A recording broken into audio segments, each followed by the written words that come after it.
Hello, welcome to Chef Max. Today we introduce the installation and usage for the vegetable cutting machine. So every machine we will provide the plug here.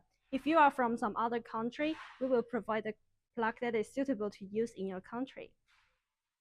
And after the electricity power on, we'll just need to click this button and the machine will work automatically.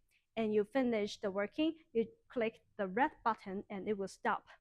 Also, if you want to change the shape of the vegetable, for example, you want to change to shred or dice or slice, we just need to change the disc here.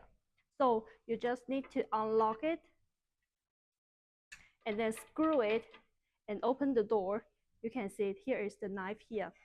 Some other dice we will put it over here. So you can make different kind of shape of vegetable using this only one machine.